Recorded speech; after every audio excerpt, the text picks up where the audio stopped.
Hello and welcome to this week's Market Outlook. This is Jeff Bish, president of MarketGauge.com, filling in for Keith, who is taking a well-deserved break this week. I'm sure he'd prefer to be doing this presentation this week, especially after last week's presentation, in which he gave you a pretty firm warning that the markets were shaky and you should be really cautious going into this week.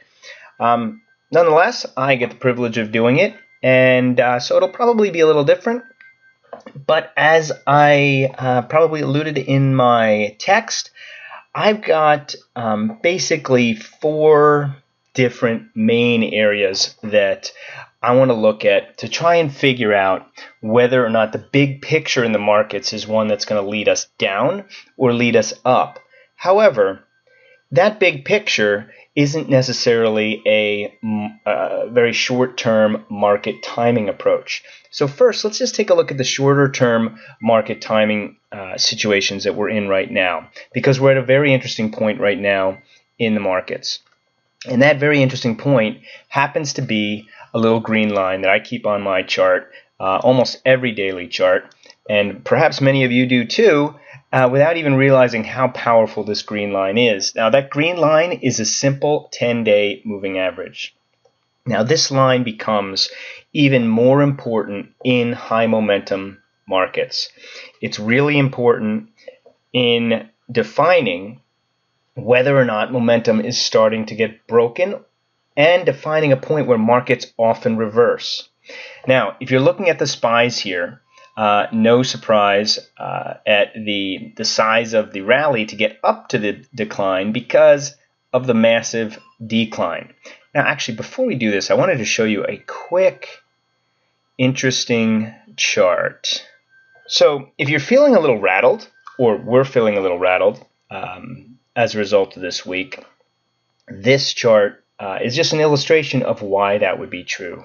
Right, and you can probably do this on your platform too. I've just kind of altered the average true range. You could do it with average range as well, but average true range calculation, and I made it 1 day. So making it 1 day means that this yellow line is giving me the average range for the individual day, or I should say the individual bar. In this case, we're looking at weekly bars. So if you look at this chart down below, that is telling you the range for the week. So this week's range at almost 17 SPY points is the largest. In fact, it's the largest since 2009. Now, it's not the largest on a percentage basis, but if we go back all the way to 2009, you can see that this was truly an extraordinary week. And if you were to do it in percentage terms, it would be right behind, or maybe even ahead of the hiccup in here in 2014, and it's just behind the sell-off that we saw in 11 and in 10. Right, so this was really a volatile week, and if you've been reading any of my other emails that have gone out, I really believe that it's changed the nature of the markets that we've seen over the last year for the better, because it means we're going to have huge opportunities, most likely long and short. Which comes first, I honestly don't know. So getting back to where the markets currently are. And this is why the 10-day moving average is so important.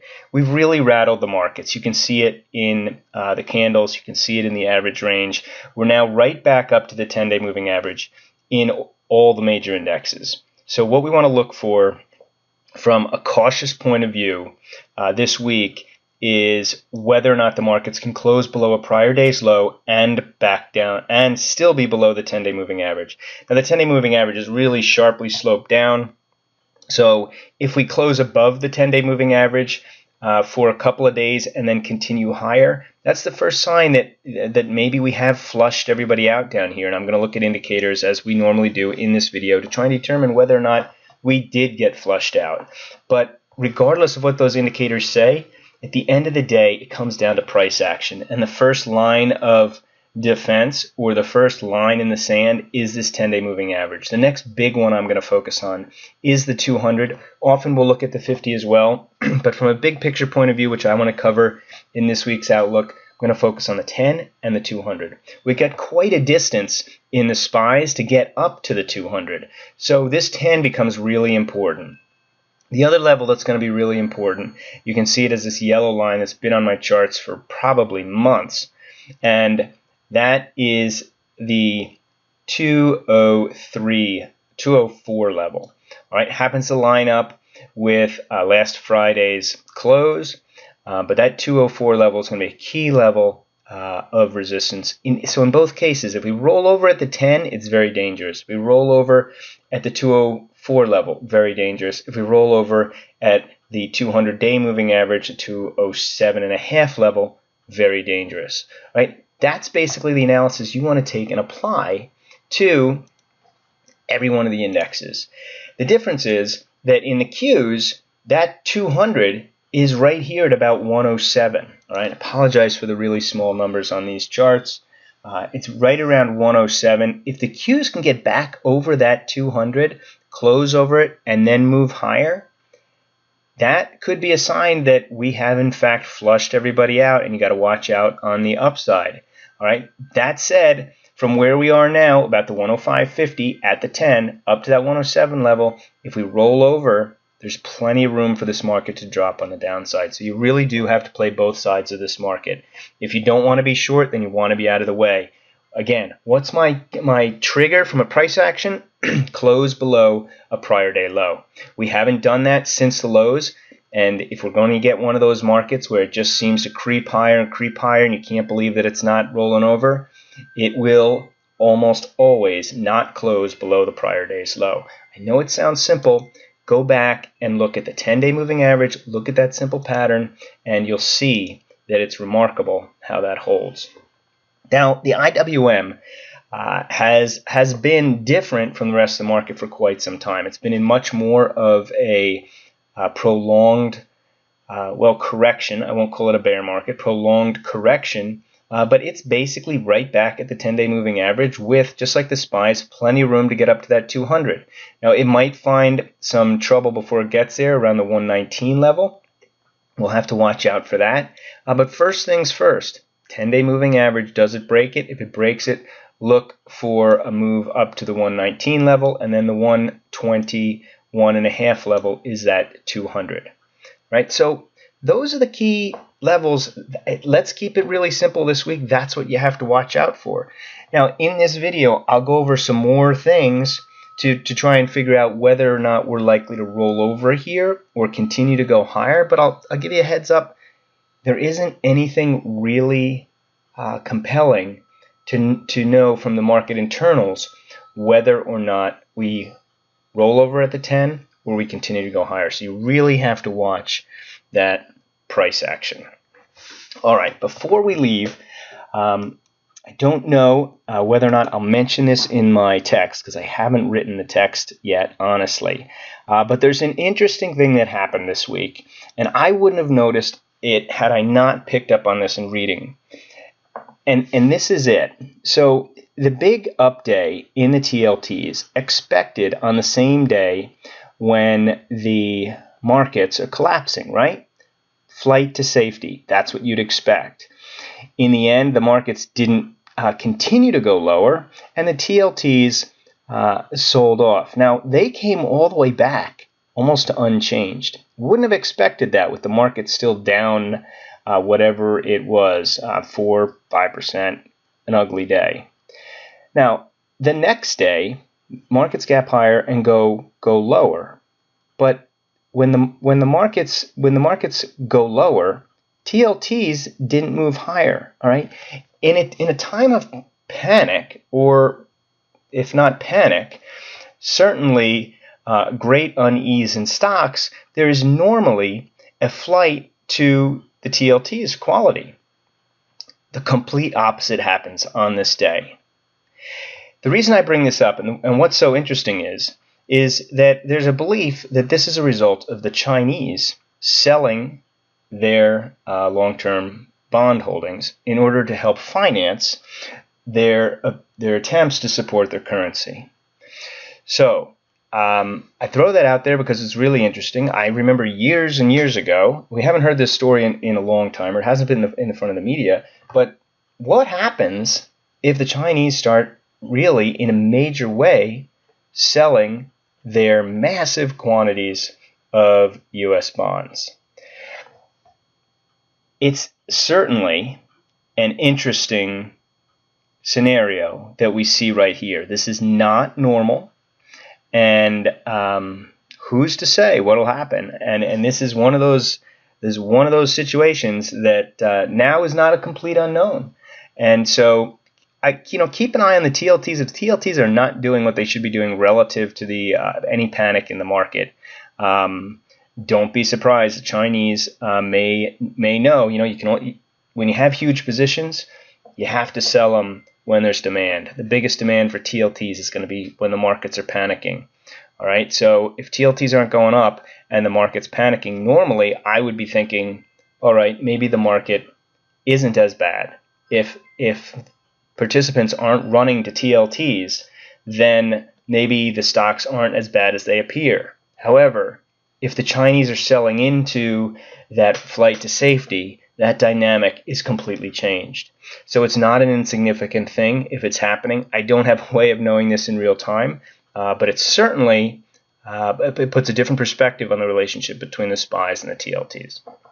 Okay, with that, let's take a look at some of the indicators that we do try to check in with each week in this segment to figure out what the short-term, in some cases long-term, but in this case it would be short-term reaction to the 10-day moving average might be.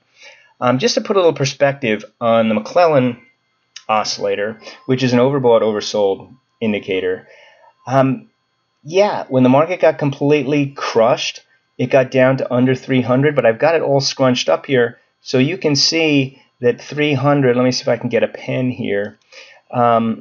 You can see that the 300 level, it's low, but relative to that historic volatility that I showed you in the beginning of the video with the average range, not as washed out as that would suggest. All right. Now, what does that really mean long term? It means, as I would interpret it, this might have hurt. It may have been a big number, but the level of washed out was not historic. All right. The level of price action that we saw was much more dramatic relative to the overall damage from a completely washed out level. That said, this is definitely a level where we would expect to see a bounce, and in fact we have seen a bounce, and now it's right back up to the middle of the range. Now it's back up to the middle of the range, but it is up to a level that has in the recent past, let's say the last year, indicated somewhat of a ceiling before the market sold off. So is it overbought? Not completely, but it's definitely not oversold right now. So if the market were to sell off or turn lower, you could not look at the McClellan and say this market is already oversold. It's not oversold anymore based on this. All right. In fact, as I said earlier, there isn't any indicator here that we look at that would suggest that the market is still oversold. We've got the bounce came in, and it's no longer oversold. All right, so let's take a look at the VIX. All right. Now I know Keith looks at a ratio of the VIX. I don't have that ratio handy right now for this week. Again, let's put some perspective on where the VIX went, scrunching it up. VIX got as high as 40. We haven't seen those levels since 2011. All right. That said, look at how the action in 2011 transpired. So 2011, 2011, we got a spike on the initial thrust down, which wasn't 3 days, it was several days. All right. It managed to stay up here as the market consolidated in a very wide range. All right. if I were to draw that range right here, and I'm sorry for the scrunching, but it's very similar, right? So if we just rallied up to the top of the range, we could easily see consolidation between roughly where we are now. And like I said, this is a SPY, so even if the SPYs were to rally up a little bit more and start to roll over at resistance levels, coming back down to the levels, the lows of last week, certainly shouldn't be unexpected. In fact, I think 2011 is probably a good, I don't want to say model, but it's an example of what could easily happen. Another leg down, establish a range that's very wide until it can get back up above the 200. So what does the VIX help us with here? Well, I would like to be able to say that the VIX has gotten completely oversold and now it's time for the markets to pop back up. But as you just saw in 2011, and if you go back and look at other scenarios in history, VIX I find to be really helpful when you're trying to figure out when the market is just too far stretched.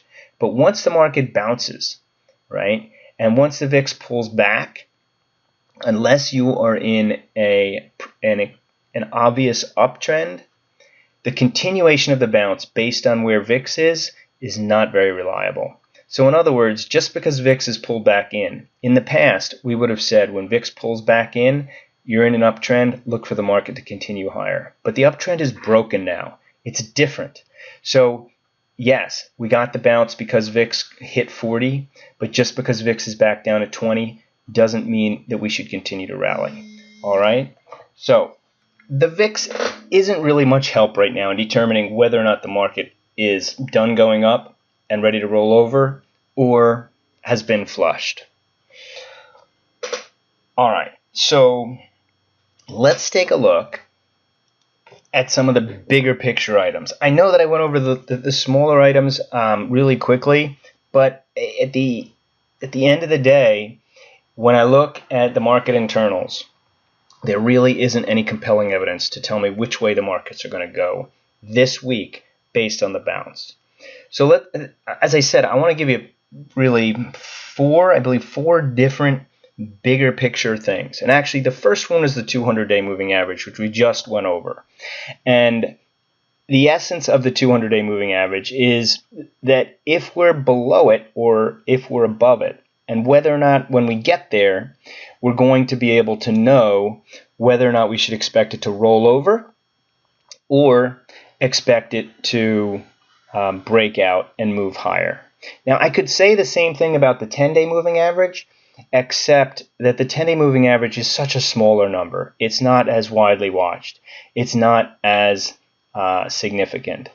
So the first area we'll take a look at is the sector summary, and I've spoken about this in the blog that I put out quite frequently, so I don't think I should have to go over it in too much detail. But to sum things up, the four things are, one, going to be sectors.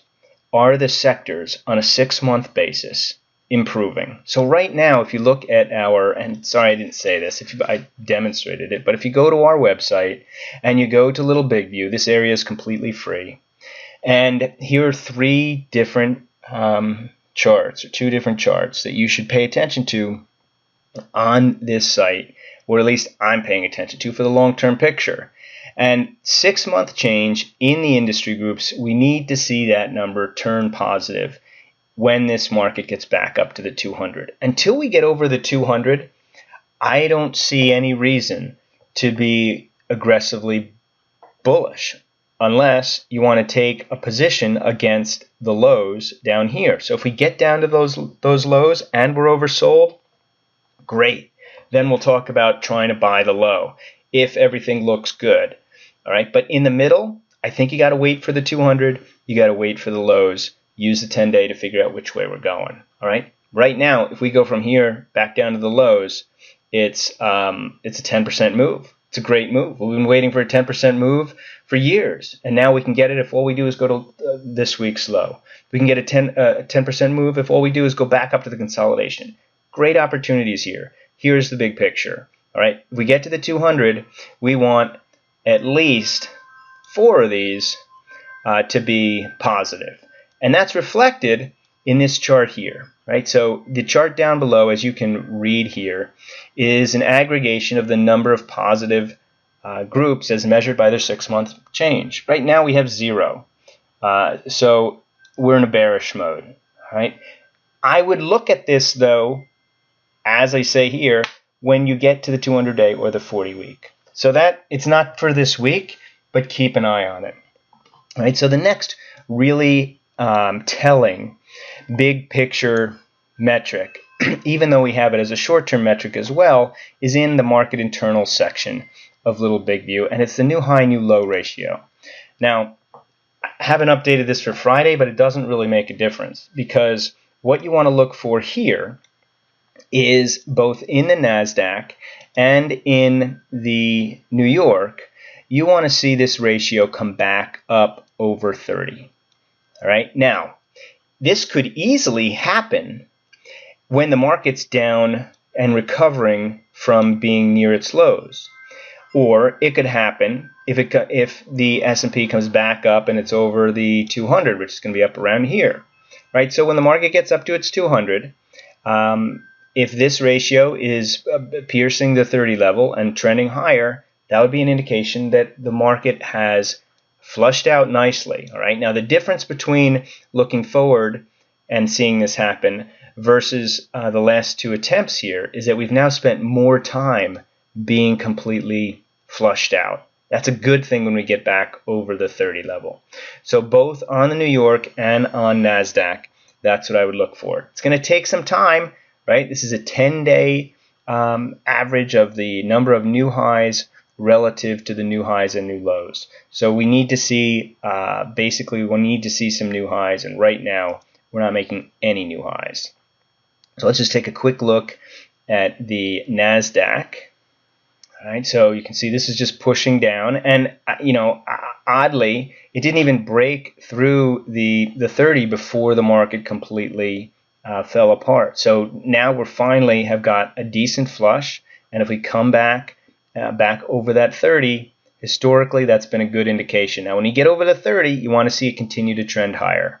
One of the things you will notice with this indicator, if you look at it over time, is that when it's trending higher, the market will tend to have a bullish bias. We don't see it here. It was flat, but you will see it if you look at it over time. You don't want to be too bullish when you're going against the general trend, but the best times to use this is when it's breaking the 30 after being above it, or breaking the 70 after being above it, right? So you'll notice after this last run up, we never got back above that high. We kept breaking down under the 70, and the market didn't make much progress, right? So we're looking for the opposite to happen now, right? Again, big picture.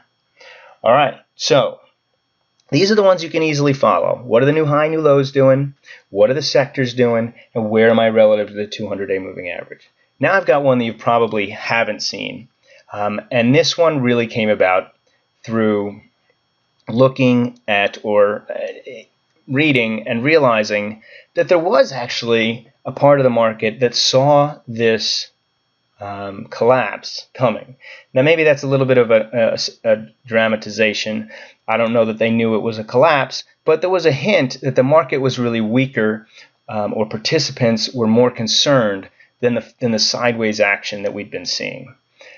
What you're looking at here is it's a chart that's created by the Fred database, which if you're not familiar with the Fred database and you like data, this is a great resource. It's completely free. St. Louis Fed has just reams and reams of data, and you can easily create these charts. Google Fred, and you will find the St. Louis Fed and find this. And if you want the specific URL for this chart, send me an email at info@marketgauge.com. I'll send you the URL on this chart. Will come right up for you. But here's what the chart's all about. Okay, so let me change the color of my pen. So the blue line is the corporate bond yield relative to treasuries. Now I don't want to make this too complicated, and I don't want to make it an economics class because it's certainly not meant to do that.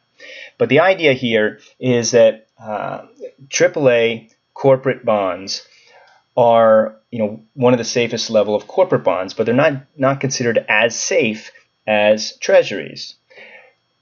If the yield on those AAA bonds starts to get much higher than treasuries, it's telling you that bond investors, who are often viewed as smarter and ahead of the game relative to stock investors, are getting more and more concerned about the safety of U.S. corporations and their ability to generate earnings, pay their dividends, and support the interest payments on their bonds.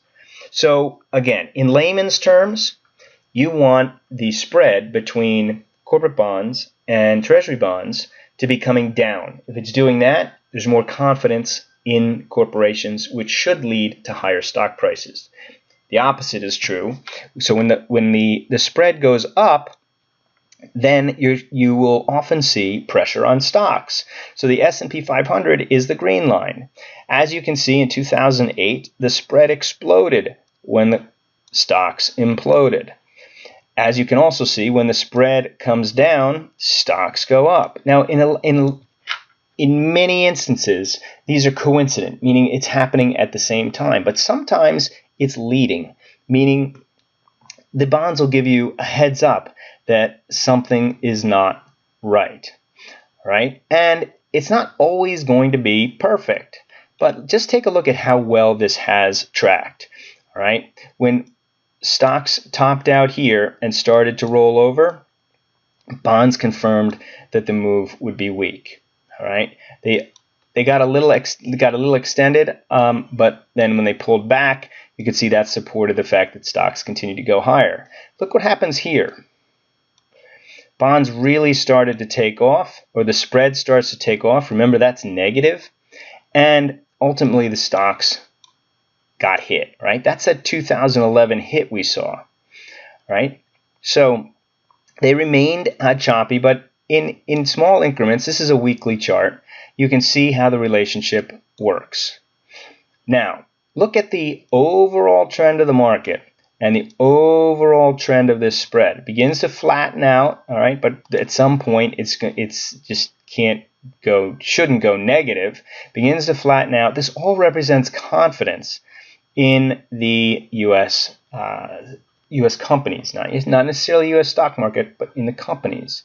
But all of a sudden, right here, while stocks seemed complacent or indecisive, the spread really started to widen out. I wish I had seen this before last week. It was a major warning, and you can see the reaction continued this week. So this is all a very long description of a chart that, again, it's a big picture chart. But what should happen if stocks start to move higher? What should happen to this yield, right? This spread. This spread should come in. This spread should come back down to, let's call it under 1.75.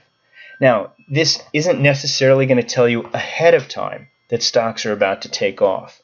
But again, when stocks get to the 200, when stocks start to rally, whenever you think that perhaps a rally might actually be beginning or a rally might be getting legs, you can check this chart, see what the bondholders think. All right? I'm definitely going to have my eye on this. Again, big picture. And the reason for all this and looking at the big picture here is, as I've said here, as I've said in other stuff that we're putting out, as I will continue to update in the blog during the week, the markets have changed. This sell-off is great. It's going to create opportunities on the long side, on the short side. The malaise, the compression that we've had for a year is now over. And having these tools, including this video we put out every week, is now even more powerful than ever. So I hope that helps, and I will see you in the next video, and best of luck this week.